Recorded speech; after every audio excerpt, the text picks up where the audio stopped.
আসসালামু আলাইকুম। সংবাদে আপনাদের সবাইকে স্বাগতম জানাচ্ছি আমি নুসরাত। শুরুতেই সংবাদ শিরোনাম। নতুন বছরে যুদ্ধে জড়াতে পারে ভারত পাকিস্তান। নববর্ষের শুভেচ্ছা বিনিময়ে পুতিন জিনপিংয়ের। সন্দেহভাজন মাদকবাহী নৌকায় মার্কিন হামলা, নিহত ৫। ইসরায়েলি সংবাদ মাধ্যম হারেজ বর্জনের ঘোষণা নেতানিয়াহু সরকারের। দর্শক, এতক্ষণ শুনছিলেন সংবাদ শিরোনাম। এখন বিস্তারিত। আপনি যদি ইসরায়েলের ধ্বংস চেয়ে থাকেন তাহলে চ্যানেলটি সাবস্ক্রাইব করে দিবেন এবং ভিডিওতে লাইক করে আপনার মূল্যবান মতামত কমেন্টে লিখে জানিয়ে দিবেন। এখন বিস্তারিত। দক্ষিণ এশিয়ায় আবারও যুদ্ধের আশঙ্কা দেখছে যুক্তরাষ্ট্রভিত্তিক think tank council on foreign relations CFR। সংস্থাটির নতুন এক প্রতিবেদনে বলা হয়েছে, সন্ত্রাসী তৎপরতা বৃদ্ধি পেলে ২০২৬ সালে ভারত ও পাকিস্তানের মধ্যে সশস্ত্র সংঘাতের ঝুঁকি তৈরি হতে পারে। খবর NDTVর। গত রোববার প্রকাশিত প্রতিবেদনে বলা হয়, মার্কিন পররাষ্ট্র নীতির বিশেষজ্ঞদের নিয়ে করা এক জরিপে এই মূল্যায়ন উঠে এসেছে। এতে চলমান আঞ্চলিক উত্তেজনা ও সাম্প্রতিক সংঘর্ষগুলোর প্রেক্ষাপট তুলে ধরা হয়েছে। প্রতিবেদনে উল্লেখ করা হয়, বর্তমান ট্রাম্প প্রশাসন কঙ্গো, গাজা, ইউক্রেন সহ বিভিন্ন সংঘাত নিরসনের চেষ্টা চালালেও ভারত, পাকিস্তান ও কম্বোডিয়া, থাইল্যান্ডের উত্তেজনা উদ্বেগের কারণ হয়ে আছে। প্রতিবেদনে স্মরণ করিয়ে দেওয়া হয়, চলতি বছরের মে মাসে কাশ্মীরের পেহেলগামে ভয়াবহ সন্ত্রাসী হামলায় ২৬ জন নিহত হওয়ার পর ভারত ও পাকিস্তানের মধ্যে ৩ দিনের একটি সামরিক সংঘাত ঘটে। ৬ মে রাতে ভারতীয় সেনাবাহিনী অপারেশন সিঁদুর নামে পাকিস্তানি ভূখণ্ডে অভিযান চালায়। ভারতের দাবি, ওই অভিযানে ১০০ জনের বেশি সন্ত্রাসী নিহত হয়। পাল্টা হামলায় ৭ থেকে ১০ মে পর্যন্ত পাকিস্তান সশস্ত্র ড্রোন দিয়ে ভারতের সামরিক ও বেসামরিক লক্ষ্যবস্তুতে হামলা চালায়। পরে ট্রাম্প প্রশাসনের হস্তক্ষেপে ১০ মে উভয় দেশ যুদ্ধবিরতিতে সম্মত হয়। CFR আরও জানায়, চলতি বছর পাকিস্তান ও আফগানিস্তানের মধ্যেও সীমান্ত উত্তেজনা বেড়েছে। অক্টোবরে কাবুলে TTP প্রধান নূর ওয়ালি মেহসুদকে লক্ষ্য করে পাকিস্তানের বিমান হামলার পর পরিস্থিতি আরও জটিল হয়। প্রতিবেদনে সতর্ক করে বলা হয়, আফগানিস্তান থেকে সীমান্ত পেরিয়ে পাকিস্তানে জঙ্গি হামলা বাড়লে ২০২৬ সালে আফগানিস্তান পাকিস্তানের মধ্যেও মাঝারি মাত্রার সশস্ত্র সংঘাতের আশঙ্কা রয়েছে। ইংরেজি নববর্ষের শুভেচ্ছা বিনিময় করেছেন রাশিয়ার প্রেসিডেন্ট ভ্লাদিমির পুতিন ও চীনা প্রেসিডেন্ট শি জিনপিং। কূটনৈতিক ও ঐতিহাসিক সম্পর্কের ধারাবাহিকতায় বুধবার ৩১ ডিসেম্বর এই শুভেচ্ছা বিনিময় করেন তারা। নববর্ষের শুভেচ্ছা বার্তায় জিনপিং চীনা সরকার ও চীনা জনগণের পক্ষ থেকে পুতিন ও রুশ জনগণকে আন্তরিক অভিনন্দন ও শুভকামনা জানিয়েছেন। ২০২৫ সালকে জাতিসংঘের ৮০তম বার্ষিকী উল্লেখ করে জিনপিং বলেন, চীন ও রাশিয়া জাপানি আগ্রাসনের বিরুদ্ধে চীনা জনগণের প্রতিরোধ যুদ্ধ, সোভিয়েত ইউনিয়নের মহান যুদ্ধ এবং বিশ্ব ফ্যাসিবাদ বিরোধী যুদ্ধে বিজয়ের ৮০তম বার্ষিকী উদযাপন করেছে, যা একটি শক্তিশালী বার্তা দেয় যে শান্তি বিরাজ করবে, ন্যায় বিচার বিরাজ করবে এবং জনগণ বিরাজ করবে। তিনি আরও বলেন, চীন ও রাশিয়া জাতিসংঘ এবং অন্যান্য বহুপাক্ষিক কাঠামোর মধ্যেও একে অপরকে সমর্থন করেছে, বিশ্ব ব্যবস্থা উন্নত করার প্রচেষ্টায় অবদান রেখেছে।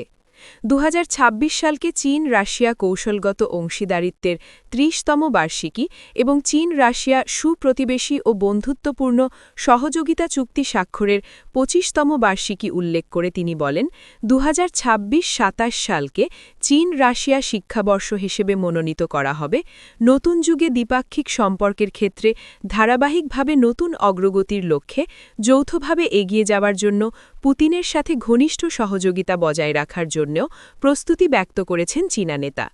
বিপরীতে পুতিন জিনপিংকে আন্তরিক নববর্ষের শুভেচ্ছা জানান এবং চীনা জনগণের সুখ ও মঙ্গল কামনা করেন। 2025 সাল রাশিয়া চীন একটি নতুন যুগের জন্য সমন্বয়ের ব্যাপক কৌশলগত অংশীদারিত্বের গতি বজায় রেখেছে এবং ফলপ্রসূ ফলাফল অর্জন করেছে উল্লেখ করে পুতিন বলেন যে তারা 2025 সালে দুবার দেখা করেছেন, যৌথভাবে জার্মান নাৎসিবাদ এবং জাপানি সামরিকবাদের বিরুদ্ধে বিজয়ের ৮০তম বার্ষিকী উদযাপন করেছেন এবং গুরুত্বপূর্ণ ঐক্যমত্যের একটি সিরিজে পৌঁছেছেন। পুতিন আরও বলেন, রাশিয়া ও চীন সক্রিয়ভাবে অর্থনৈতিক ও বাণিজ্য সহযোগিতা সম্প্রসারণ করেছে, বড় বড় সহযোগিতামূলক প্রকল্পগুলি ধারাবাহিকভাবে এগিয়ে চলেছে।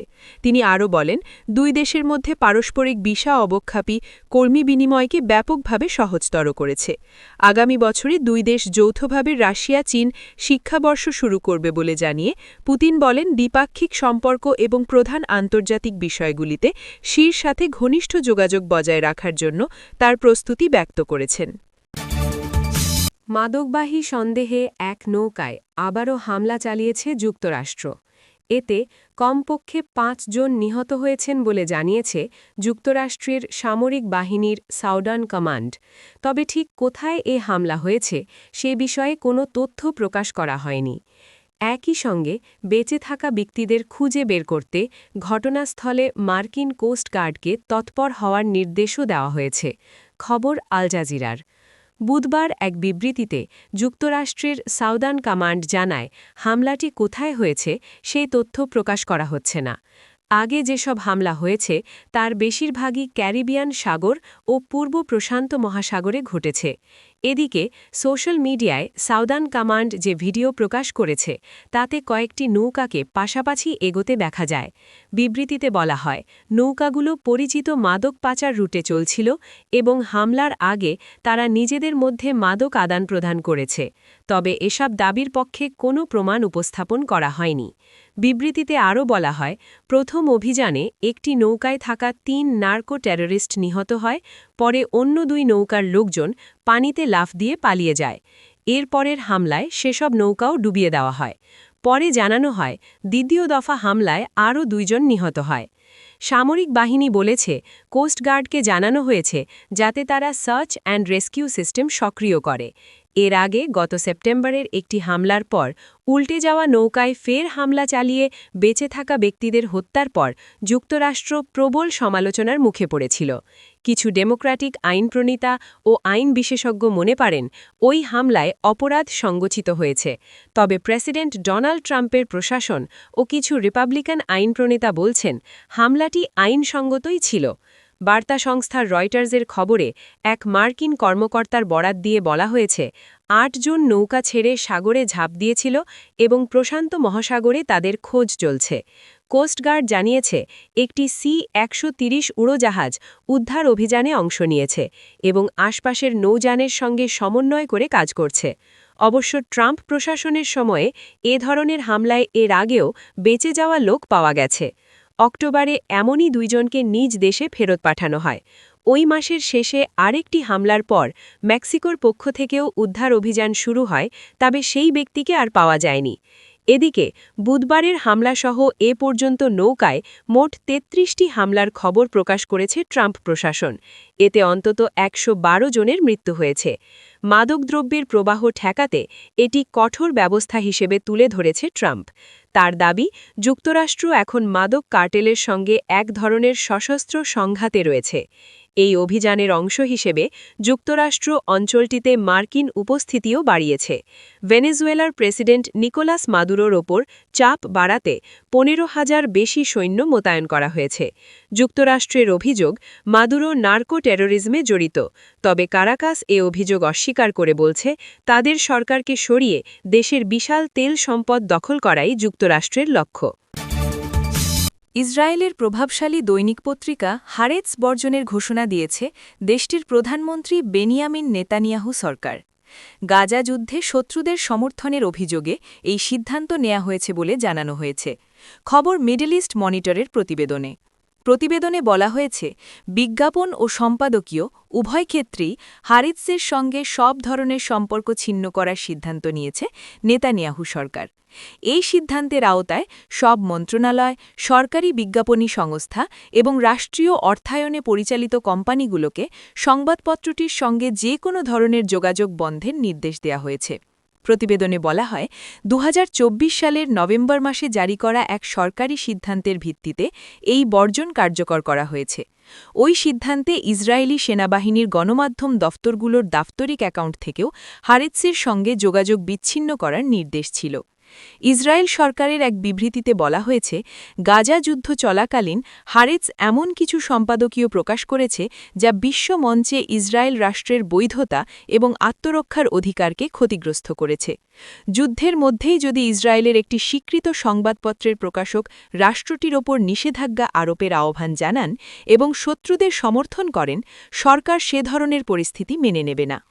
এ কারণেই পত্রিকাটির সঙ্গে সব ধরনের সম্পর্ক ছিন্ন এবং এর মাধ্যমে কোনো সরকারি বিবৃতি না দেওয়ার সিদ্ধান্ত নেওয়া হয়েছে। সম্প্রতি মত প্রকাশের স্বাধীনতার ওপর নতুন বিধিনিষেধ আরোপ সংক্রান্ত একটি বিল ইসরায়েলি পার্লামেন্টে প্রাথমিকভাবে পাশ হয়েছে। এরপরই সংবাদ মাধ্যম বর্জনের সিদ্ধান্ত সামনে এলো।